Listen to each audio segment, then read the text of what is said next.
Hey folks, and welcome back to the channel. So today I'm taking a look at a Warning interview that took place while they were doing an acoustic set over in Towson, Maryland today at the Recher. I'm going to assume it's the Recher and not the Recher. I have never tried to pronounce the name before, R-E-C-H-E-R. The interview is going to be by Amelia from 98 Rock. Much appreciated to the person that captured this video for us to take a look at today. If you're not already subscribed to the channel, just know I'm always looking at non-music content that features bands that are touring today. So if that interests you, please subscribe so you won't miss anything. All right, let's go ahead and check this out.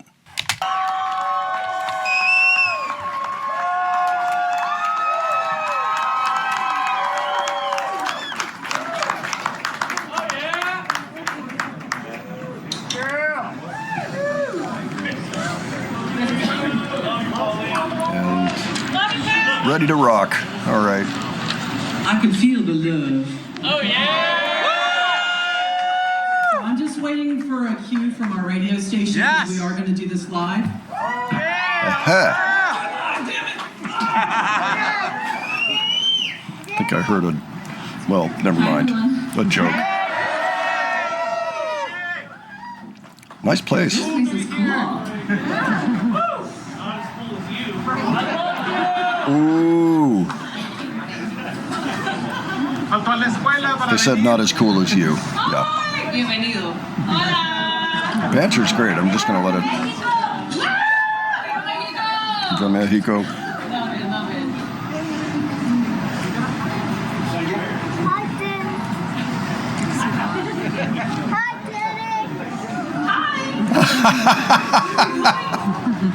Did you have fun yesterday?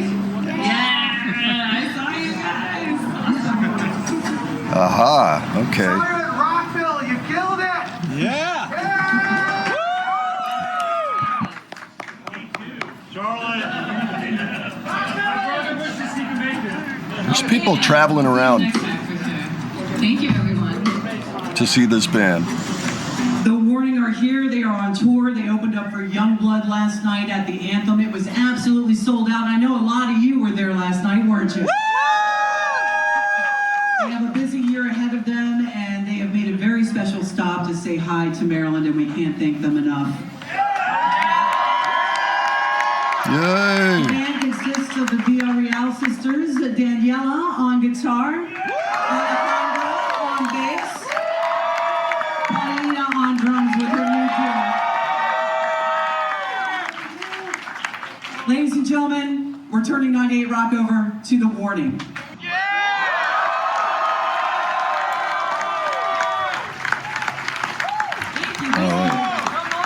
the Warning live here at the Recher Theater on 98 Rock, and you know we've heard two new songs Recher, from you guys. Obviously Kerosene, and you also just released Ego. So now would be the time to ask about the new record. When's it coming out? And are we going to get a full-on tour from you guys headlining again? Well, we hope so, for sure. We're planning on touring a lot with this new album, of course. We're very excited for it to come out. We don't have a date for you yet. Aha! I know, but Nothing. stay tuned to our social media, because you might get a date sooner than you think, hopefully. We're 2 planning days? it out. So it's done then? It's done. Okay. The album is recorded, mixed, mastered, everything. We love it. And we can't wait to share it with all of you. Now, you trade vocals between the three of you, and I'm interested to know, how do you figure out who's going to sing the lead on the song, and are there ever any fights about it? About singing lead? No. I mean, Danny is the lead singer of the band. We can all sing lead. Ale does not like to sing, so we will never. But she has. Yes, if Danny's sick. It has to be like a really ugly situation for Ale to step up. I will probably do it before she does. So, Ale is not part of the process of singing lead. So it's either between Danny and I. And I usually don't like to sing lead because, I mean, I love singing, but then I have to sing those songs live, and then a full show of me Tricky. singing so many backup vocals and then singing lead, I get so tired and I can't do it. So I have to be really specific about which songs I sing. And it's an open conversation. We have never fought over who's going to sing what. Yeah. You do have arguments, though. Oh, yes. I would say, Sisters, yes. Of course. It's normal. We're sisters. We have to. It would be very weird if we didn't. Yeah, every time I see you guys, though, it's all very loving, it's all very giving, and I've seen you with fans, and you're always just so sweet to everybody that comes up to you. Which brings me to my next question. Everybody knows you're from Mexico, and here in the U.S., I heard people go, yeah, viva Mexico! I know here in our country, bands have to leave their hometown, or they have to leave the country altogether to make it. Have you guys had to experience that? Are you big in Mexico, or are you bigger in the U.S.? Are they big in Mexico? Oh, no, we're bigger in Mexico, for sure. I mean, we've been working as a band in Mexico for way more time than we have in any other place, and we just have a longer career there. Of course, yeah. We started touring the U.S. around Makes like sense. properly until like 2022. So it's quite a different story. But yes, I mean, you gain a lot of fans by touring other places as well. I mean, like in Mexico, when you tour Europe, people see the clips and they're like, oh, who is this band? Like stuff like that. It just helps everything. But we love touring and we love seeing how much we can grow in each country. It's always very lovely to come here in the U.S. And I think this is the country we tour the most, probably. And we love it for it. We love it for it. Yeah, we always have a great time here. So it's very lovely to see how fans keep coming and like the crowds keep growing. It's just That's like right. the It's lovely word of part of the mouth for job. sure. I know that's how I found you when you opened up for Hailstorm and the Pretty Reckless. Yep. And I was like, well, who is this band? Why is everybody talking about this band? And then I saw you, and I went running for your merch stand. I had to buy Error. I had to own it. And, Excellent that was record. a special night. I believe Lizzie Hale gave you a guitar that evening. I think that might have been your last stop on the Hailstorm opening up for those guys. And it was just really special to see that. So, did you know at that point, I think we just made it in the U.S. What was that moment where you felt like, hey, we can do this for a living now. We don't have to look Oh, that for was jobs. before that. This is a job. I'm not trying to, you know what I'm saying. Yeah. No, for sure. I feel like even though we see that we're always going on to bigger venues and just kind of like having more of a community that surrounds us that wants to see us, we still have very much the mentality of we're just starting out. Like, I feel like that's also like healthy motivation to just like keep growing. We never want to like think we can't do more, exactly. Of course. So I feel like we're just starting out. Yeah, I think so. For people that are just finding you, they probably think you're just starting out. But you guys have been at it since you were, between 9 and 14 years old? Yeah, Yeah. It's a really, really long time.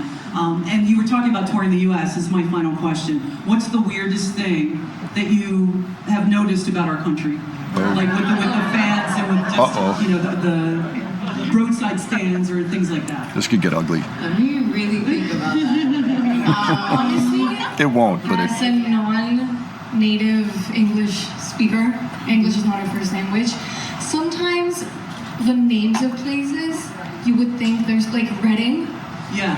When we went to Reading, we thought it was reading, because like, why wouldn't it be? So I think the way things are spelled here, you would imagine that's how they're said, and no, they're not. So I think that's the weirdest part. Yeah, the language barrier. Wait till they play Wista. We did the same thing. Yeah, it's strange. Yeah. It is strange. I don't get puns at all. Like, they don't really go into, like, I think it's the language for sure. I get jokes, but like specific puns, I was like, Yeah, it's definitely a cultural thing for sure. And puns are my favorite form of comedy, and I get ripped for it all the time. I'm not very good at it, but I do laugh at all. they would go over my head for sure. No puns. Let's hear another song from The Warning. What do you think? What are we gonna hear, ladies? Okay, I am going to save the rest of the music for Adrian to join me on. So we'll be taking a look at that very soon. I hope you enjoyed this. It's about standard. I think that Amelia did okay with her questions there, and the whole presentation seemed to go pretty well. I'm wondering if there's going to be any more of those, but that was cool. That was really nice. This was one that I was considering going to, but it would have required, some pretty nasty stretches of driving and for a long way through rush hour on the Beltway in D.C. It's ugly when you do that, and there was absolutely no guarantee I would get there on time either. So, yeah, I let this one go, but I know that some people who are subscribed to this channel did go, and if you're watching this, I hope you can give us your own personal account of what it was like to be in the room. Of course, we are going to look at the songs as well, so stay tuned for that over on the Glenn and Adrian channel. In the meantime, why don't you let me know what you thought of this? It was kind of cool for me to hear the people in the crowd who'd been like, oh yeah, I was in Charlotte. Yeah, I saw you at Rockville. Of course, I was there last night in D.C.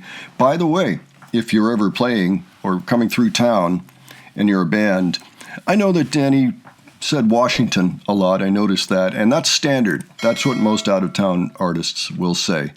You can just say D.C. Around here, it's perfectly fine just to refer to it as D.C. Like, hello, D.C., and all of that. Absolutely fine. That's what all the locals do anyway, okay? All right, well, with that, why don't you let me know what you thought? If you have any other suggestions for me, why don't you leave those below? And if you enjoyed this video, please give it a like. And if you enjoyed the presentation, please subscribe. All right, thanks so much for joining me today. I will catch you on the next one. Take care, folks.